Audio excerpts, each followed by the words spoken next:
සිතවිලි තුල මම හෙව්වා මම හම්බ වුණේ නැහැ. මගේ කය තුල මාව හෙව්වා ඉතින් මට හම්බ වුණේ නැහැ. ඉතින් මෙහෙම ගැඹුරින් ඒ දෙස බලාගෙන ඉන්නකොට මනස දෙස බලාගෙන ඉන්නකොට සිතවිලි නැතුව යම් කිසි මොහොතක මේ දෙවෙනි ඇස ළඟින් යම් කිසි කුහරයක් වගේ එකක් මතුවෙන්න පටන් ගන්නවා.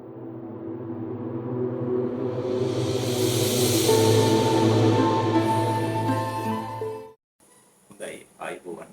ඉතින් අදත් ඔයාලා වීඩියෝ එකක් අරගෙන ඉන්න කියලා හිතුණා. සුවිශේෂී වීඩියෝ එකක් මොකද්ද? මේ අපේ දැන් මාත් සමග මේ YouTube නාලිකාව නරඹලා දුරකථනයෙන් කතා කරන ගොඩක් දෙනෙක් තියෙනවා පොඩි ප්‍රශ්නයක් අදත් ඉතින් ඒ වගේ එකක් තමයි කතා කරන්න සූදානම් වෙන්නේ. අහනවා මගේ මම කතා භාවනා කරන්නේ ඇයි කියලා. ඇත්තටම ගොඩක් අයට මේ භාවනා කරන්නේ ඇයි කියලා අහුවාම එයාලට අරමුණක් නැති ස්වභාවයක් තියෙනවා. ඒ කියන්නේ දන්නේ භාවනා කරන්නේ මොකටද කියලා.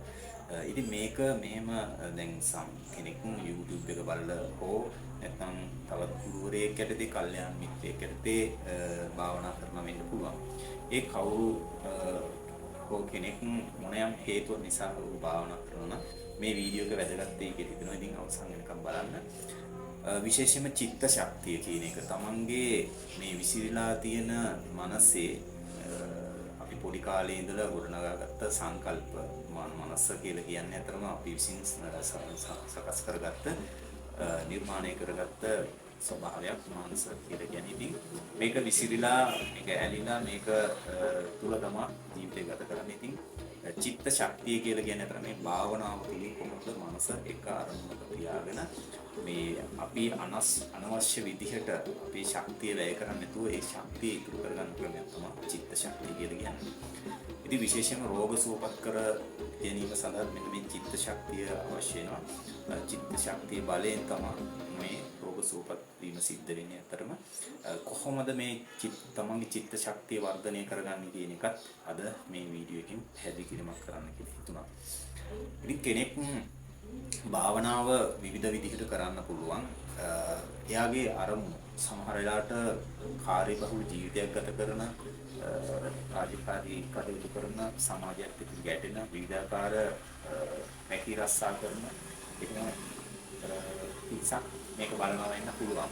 හැබැයි එතකොට එයාලා මේ භාවනාව කියනක යොදා ගන්නවා ඇති මනස රිලැක්ස් කරගන්න. මේ ගෝසාකාරී තත්ත්වයෙන් නිදහස් වෙලා මානසික සුවයක් తాවකාලිකව ලබා ගන්න මේ භාවනාව මේක යම් කිසි මට්ටමක තමන්ගේ තියෙන හිතේ සංසුන්භාවය නිදහස් ස්වභාවයක් තාවකාලිකව මේ භාවනාව සිදු කිරීම. ඒ වගේම තව කෙනෙකුට පුළුවන් මේ මනසේ ශක්තිය ඉතුරු කරගන්න. කියන්නේ අපේ චිත්ත ශක්තිය ඉතුරු කරගෙන ලෞකික දේවල් ලබා ගන්නත් මේක යොදව ගන්න පුළුවන්. මොකද මේ සිත බලවත් මේ සිතේ ස්වභාවය හරියට නිවැරදිව තමන්ගේ පාලනයට අරගෙන ඒ ශක්තිය නිවැරදි දිශාවට යොමු කරලා තමන්ගේ ලෞකික අරමුණු ජය ගන්න කරගන්න පුළුවන්. මේ ලෞකික දේවල් ඉස්පෙසිෆික් කරගන්න පුළුවන්. ඉතින් විශේෂයෙන්ම ආකර්ෂණ නීතිය සිද්ධ වෙන්නේ මේක අපේ විසිරීලා තියෙන සිත අපේ අනවශ්‍ය දේවල් වලට යොමු වෙලා තියෙන සිතේ ශක්තිය ඉතුරු කරගෙන යම් කිසි එක අරමුණකට ફોකස් කිරීම කාරණා සඳහා ගමන් කරවීම තමයි මෙතන සිද්ධ වෙන්නේ. මේ තුලින් අපේ බලාපොරොත්තු ඉෂ්ට සිද්ධ වෙන්න පටන් ගන්නවා. ඉතින් අද විශේෂයෙන් කියන්න ඕනේ මේ දැන් බුදුදහම අනුව අපි භාවනාව කියන එක ප්‍රගුණ කරන්නේ අපේ විසිරීලා තියෙන සිත එක තැනකට අරගෙන සිත සමාධිගත කරගෙන ඒ තුලින් මේ විශ්වයේ තියෙන යථා ස්වභාවය නැත්නම් තමන් කවුද තමන්ගේ ශක්තිය ස්වභාවය දකින්න තමයි ඒ භාවනාව කරන්නේ. ඉතින් කෙනෙක් ආධ්‍යාත්මික වශයෙන් මේ සංසාරය මේ ඉපදීම දුක මේ ජීවිතේ දුක කියන එක දැන අවබෝධ කරගන්න ඒ අවබෝධ මේක දැකලා ඒ අවබෝධය තුලින් සත්‍ය අවබෝධය සඳහා භාවනාව කරගෙන යනවා. ඉතින් මේ මොන ක්‍රමවේදයකට ඒ භාවනාව සිදු කරත් ඇත්තටම මම මේ කලින් කියපු මේ සියලුම දේවල් ඇත්තටම සිද්ධ කරගන්න පුළුවන්. ඉතින් ගොඩක් වෙලාවට අපි දකිනවා මේ අපි දේශනා අහනකොට මේ ආධ්‍යාත්මික දේශනාවල ගොඩක් වෙලාවට වෙන්නේ මේ නිවන කියන එක තුල ඒ නිවන කියන ස්වභාවය තුල එහෙම නැත්නම් මේ විශ්ව ශක්තිය කියන ස්වභාවය තුල හිර වෙලා තියෙනවා. එතකොට නිවන කියන ස්වභාවය තුලත් මිනිස්සු ඇලිලා නිවන තුලත් හිර වෙලා ඉන්න ස්වභාවයක් තියෙනවා. ඉතින් අර එක දැන් අපි මේ වගේ දේවල් කතා කරනකොට මේ භාවනාව පිළිබඳව ලෞකික දේවල් ලබා ගන්න එක පිළිබඳව කතා කරනකොට අර ස්වභාවයේ ඉන්න කට්ටියට පොඩි ගැටලුවක් එන්න පුළුවන්. මේ මොකද්ද කියන්නේ මේ ලෞකික දේවල් ලබා ගන්න කතාවක් මෙතන කියන්නේ කියලා. මේකට සීමා මායිම් නෑ. ඒ කියන්නේ ඒ තුලත් හිර වෙන්න එපා. එතන ඉඳලා බලන්න එපා. ඒ නිවන තුර නිවන නැති කරගන්න එපා. යුක්තව දකින්න එක මෙන්න මේ භාවනාව සහ මේ ජීවිතය කියලා කියන්නේ. ඒකට කෙනෙකුට ඕනම විදිහට මේක ප්‍රයෝජනෙට ගන්න පුළුවන් මේ මනසේ ස්වභාවය අවබෝධ කර ගැනීම. ඉතින් මට විශේෂම කියන්න භාවනා කරනකොට දැන් අර චිත්ත ශක්තිය ගැන මම මුලින්ම කියන්නම්. ඔයාලට පුළුවන් ඔයාලගේ මනසේ දැන් සිතිවිලි අනවශ්‍ය සිතිවිලි අනවශ්‍ය අතීත සිතිවිලි අනවශ්‍ය අනාගත බලාපොරොත්තු තමන් තුළ ක්‍රියාත්මක වෙන දේවල් හොඳට දැකලා මේ සිතිවිල්ලට වටිනාකමක් නොදී ශක්තිය ඉතුරු කරගන්න පුළුවන්. මේක ඉතුරු කරගන්න පුළුවන් භාවනාවකින් මේක කරගන්න කියන්න.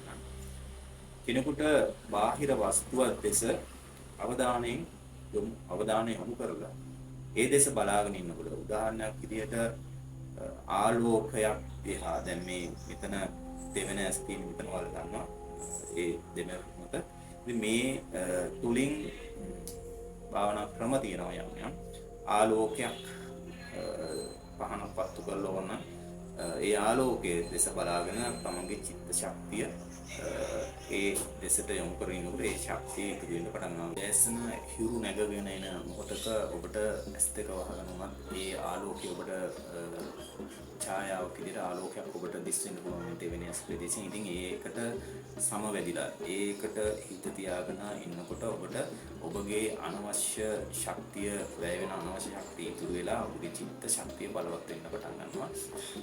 ඒක තුලින් ඒ වගේම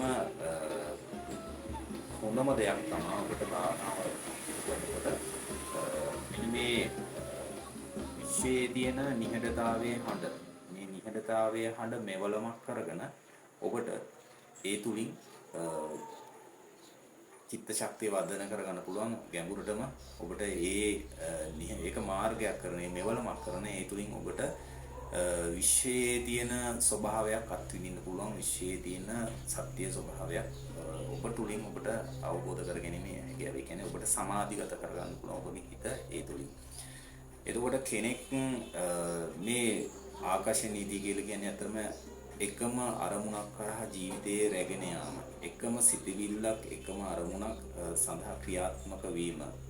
නිරන්තරයෙන්ම තමන්ගේ තුල ඒ අරමුණ ක්‍රියාත්මක වෙනකොට ඒ සිතිවිල්ල ක්‍රියාත්මක කරනකොට ඒ තුලින් ඔබගේ දේවල් ඉෂ්ට සිද්ධ වෙන්න පටන් ගන්නවා.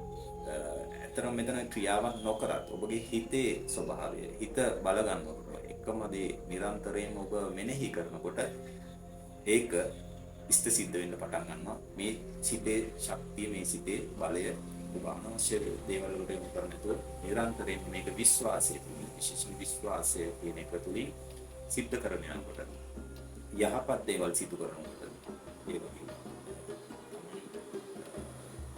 දෙයක් බලාපොරොත්තු නෙවෙයි මේ මිනිස්සු වෙනුවෙන් දෙයක් කරන්න කියන අරමුණ ඇතුව හිතේ තියාගෙන ඔබ දෙයක් කරනවා නම් අනිවාර්යයෙන්ම ඔබ ඒ දේ ඉෂ්ට සිද්ධ වෙන්න පටන් ගන්නවා. ඒ දේ සිද්ධ වෙනවා. ඒතකොට මම මුලින් කිව්වා රෝග සුවපත් කිරීම සඳහා මේ චිත්ත ශක්තිය වැදගත් වෙනවා කියලා. ඇත්තටම ඔබ මෙන්න මේ විදිහට ඔබගේ අනවශ්‍ය ශක්තිය වැය වෙන අනවශ්‍ය ශක්තිය ඉතුරු කරගෙන එක අරමුණක හිත තියාගෙන ඉන්න එක තමයි මේක කරන්නේ. මුකුත් කරන්න දෙයක් නැහැ. විසිරලා තියෙන එක අරමුණක මේ සිත තියාගෙන ඉඳලා ඔබ පෞරුෂත්වයෙන් යුතුව ඒ ඉතුරු කරගත්ත ශක්තිය අමාගේ අතුලාන්තයට ඒ කියන්නේ සිතේ අභ්‍යන්තරයට ඔබගේ හිත යොමු කරලා අදිස්ථාන කරනවා විශ්වාසය තුලින් මේ චිත්ත ශක්තිය බලයෙන් මේ ඔබ ඉස්සරහින් රෝගියාව සුවපත් බවට පත් වෙන්න කියලා අර බාහිරට යොමු කරලා තිබ්බ හිතේ ශක්තිය මේ ඇතුළට යොමු කරලා ඇතුළතින් ඔබට අදිස්ථානය කරලා අතක් තියලා මේක සුවපත් වෙනවාමයි කියලා අර චිතුවිලි නැති චිත්ත ශක්තියෙන් හදවතින්ම විශ්වාසයෙන් ඒ කියන්නේ විශ්ව ශක්තිය කෙරෙහි විශ්වාසය එහෙම නැත්නම් දෙවියන් වහන්සේ කෙරෙහි විශ්වාසය එහෙම නැත්නම් බුද්ධ ශක්තිය බුදුන් වහන්සේ විශ්වාසය තුලින් තමන්ගේ ඇතුළාන්තයෙන් දෙයක් අත තියලා අදිස්ථාන කරොත් ඒ දේ සිද්ධ වෙන්න පටන් ගන්නවා. ඉතින් මේ ක්‍රමවේදයම තමයි ඔබ එදිනෙදා කරගෙන යන යම්කිසි ව්‍යාපාර කටයුත්තක් යම්කිසි දෙයක් සාර්ථක කරගන්න ක්‍රමයේ තමයි මෙන්න මේ චිත්ත ශක්තිය ක්‍රියාත්මක වීම. ඉතින් මේක ඇත්තම ඔබ බල ගන්නවන්න මොන හරි ගැටලු තියෙනවා නම් ඉතින් මට දුරකථන මට ලබා දෙන්න. ඒ තුලින් මට ඔබට උපදෙස් ලබා දෙන්න පුළුවන්. ඉතින් මේ කෙනෙක් දැන් මේ සත්‍ය දකින්න අම කවුද කියලා දකින්න නැත්නම් ඔය විශ්වයේ යම්කිසි මේ මොහොතේ දැන් මේ පවතින ස්වභාවයක් තමයි ඔය අපි හොයන්නේ. කියන්නේ නිවන කියලා කියන්නේ මේ විශ්වයේ පවතින ස්වභාවය. ඒක එහෙම කියන්නේ හේතුවක් තියෙනවා. ඔබ බලන්න ඔබේ සිතවිලි දිහා, ඒ කියන්නේ ඔබගේ ශරීරයේ, ඔබගේ සිතේ මේ ශරීරයට අවධානය යොමු කර ඔබ කියලා හිතාගෙන ඉන්නේ ওই සිතිවිලිද. ඒ කියන්නේ සිතිවිලි තුල ඔබ ඉන්නවා වගේ. අපිට බලන්න ඔය දැන් මේ මම කියන පුද්ගලයෙක් මෙතන ඉන්නවා කියලා හිතාගෙන ඉන්නවා. ඒතර මේ මම කියන පුද්ගලයාගේ සිතිවිලි තියෙනවා. ඒ සිතිවිලි තුල ඔබ ඉන්නවද? දැන් මෙතන කයකුයි සිතකුයි නේ තියෙන්නේ. ඒ සිතිවිලි තුල ඔබ කොච්චර හෙව්වත් ඔබට ඔබ හම් වෙන්නේ නැහැ. එහෙනම් ඒ සිතිවිලි කියලා කියන්නේ ලෝකෙන් දාපු දේවල් ටිකක්. දැන් හැම සිතුවිල්ලකම තියෙන්නේ ලෝකෙන් දාපු දේවල් ටිකක්. ඒක මේ කොච්චර මේ භාවනාව තුළින් කෙනෙක් සිතුවිලි අතර මම කියලා කෙනෙක් ඉන්නවද කියලා හෙව්වත් ඔබට කවදාවත් මම කියලා කියන කෙනෙක් සිතුවිල්ලක හම්බෙන්නේ නැහැ. සිතුවිල්ලේ තියෙන හැම වෙලේම ලෝකයේ දේවල් ටිකක්. හොඳට බලන්න. ඒතකොට සිතුවිලි තුල ඔබ නැහැ. එහෙමනම් ඔබ කය තුල ඔබ කියලා කෙනෙක් ඉන්නවද?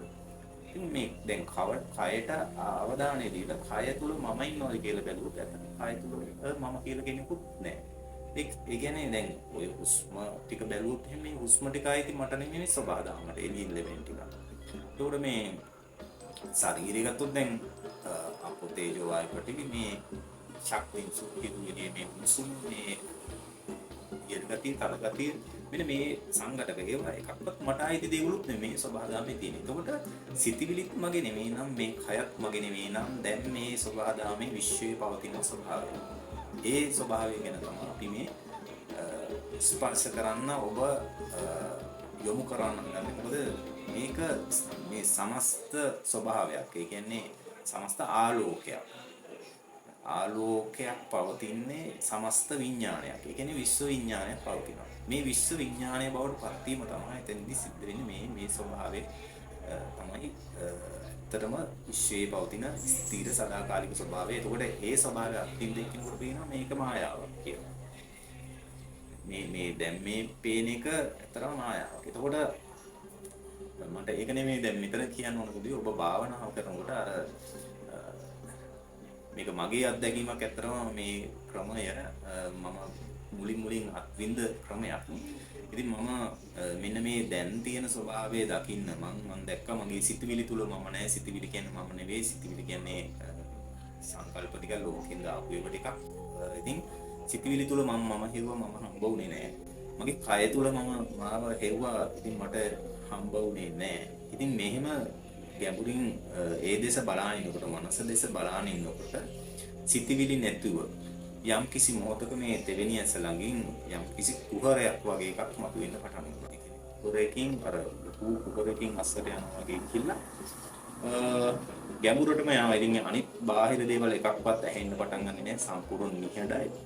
මේ කුහරයෙන් ඇතුළට ගියාට පස්සේ මහා විශාල අපි හිතමු මහා බැලුම් බෝලයක් අස්සේ වගේ. කියන්නේ මේ පෘථිවි බෝලේ මැද වගේ තැනකට යනවා. ගැඹුරට යනවා. ඒ කියන්නේ ඒකට එතන පුදුමාකාර සැනසීමක් දැනෙන, ප්‍රීතියක් දැනෙන, හැබැයි හොඳ සිහියෙමුත් ඉන්න අර මහා පෘථිවියේ මහා විශාල බෝලේ මැද ඉන්න ස්වභාවයකට පේනවා. ඉතින් එතන ඉඳලා ඕන වෙලාවක් ජීවිතේ කාලේ වුණත් ඉන්න පුළුවන් ස්වභාවයක් දැනෙන්න පටන් ගන්නවා. ඒ ස්ථානෙට ඒ ස්වභාවයට ගමන් කරනවා. මෙන්න මේකයි නිවර්දිව භාවනාව තුළින් මේ යන්න කියලා කියන්නේ. මේ භාවනාව තුළින් මේ අවබෝධ කරගන්න කියලා කියන්නේ. මොකද වර්තමාන මොහොතේ කරන කෙනෙකුට මේ දේ අත්විඳින්න නැහැ. ඒ සතුට, ඒ ස්වභාවය, ඒ කියන්නේ ඒ නිවන කියන ස්වභාවය දකින්නේ නැහැ. ඉතින් මුලින් මෙහෙම මේ ස්වභාවය තිබ්බ පසුව වෙනකොට ඇත්තටම මේක තියෙන්නේ මේ මොහොත වෙනකොට තමයි. හැබැයි අර මේ කුහරයක් ඇතුලෙන් ගිහිල්ලා වගේ අර ඇතුළාන්ත ගිහිල්ලා කිසිම සිතිවිලි නැතුව ඉන්නත් පුළුවන් සිතිවිලි එනවා. ඕනනම් සිතිවිලි අර ප්‍රඥාවට අවශ්‍ය දේවල් කරගන්න පුළුවන් එතන. ඉතින් හරිම නිදහස් තලයකට අපේ විඥාණයෙන් අපි යන්න පුළුවන් ස්වභාවයක් මේ දැන් තමන් තුළ තියෙන ස්වභාවයක් දකින්න පුළුවන්. ඇත්තරම පුදුම හිතේ ඒ ස්වභාවය අත්විඳින්න ලැබුණා. ඉතින් මෙන්න මේ ස්වභාවයකුත් මේ විශ්වයේ තියෙනවා. ඉතින් මේ ස්වභාවය අත්විඳට පස්සේ තමයි තේරෙන්නේ මෙතන අර පුද්ගල ස්වභාවයක් නෑ, මෙතන සිතිවිලි කියලා එකක් අදාළ නෑ. අර ඊට පස්සේ තමයි දැක්කොත් දැක්කා පමණයි කියන ස්වභාවයට එන්නේ. මොකද ඒක දැක්කට පස්සේ හරි ලේසි මනස හසුරවන්න. මොකද කිසිම වටිනාකමක් දෙන්නේ නැහැ සිතිවිලි වලට ඊට පස්සේ. ඉතින් මේක තමයි ඉතින් මගේ අත්දැකීම් සහ මට අද දවසේ කියන්න ඕනකම තියෙන. ඉතින් මොන හරි දෙයක් තියෙනවා නම් මාව සම්බන්ධ කරගන්න. තවත් වීඩියෝ එක අද මේ විවිධාකාර ශබ්දබද්ද තියෙන වටපිටාවේ ඉතින් මේ නාගරික ප්‍රදේශ ඒක නිසා කෙටියෙන් මේ ටික පැහැදිලි කරා. තවත් දීර්ඝව මේ පිළිබඳව විස්තර කරනවා. ඉතින් ඔබගේ චිත්ත ශක්තිය ඉතුරු කරගන්න. ඒ කියන්නේ මේ දැන් තියෙන ස්වභාවයකට ඔබ කිසිම අරමුණක් ගන්න නැතුව හිත තියාගෙන ඉන්න ඔබගේ ශක්තිය ඉතුරු වෙනවා. මේ ශක්තිය ඉතුරු කරන ඔබට ලෞකික දේවල් ඕනකට ලබා ගැනීමේ හැකියාවක් තියෙනවා. එහෙම නැත්නම් ආධ්‍යාත්මික වශයෙන් ඔබට මේ සාස්ෘරුම් පෙන්වා දුන්න සත්‍ය ස්වභාවයේ විශ්වයේ තියෙන යථාර්ථය එහෙම නැත්නම් ඔබ කවුද කියන එක ඔබට සත්‍ය වශයෙන්ම දකින්න පුළුවන්කම තියෙනවා. ඉතින් අද දවසේ මට කියන්න ඕනකම තිබ්බේ මේ ටික. අපි තවත් වීඩියෝ එකකින් හමු වෙමු. හැම දිනකටම තේරුම් සරණයි. දෙපීටයි.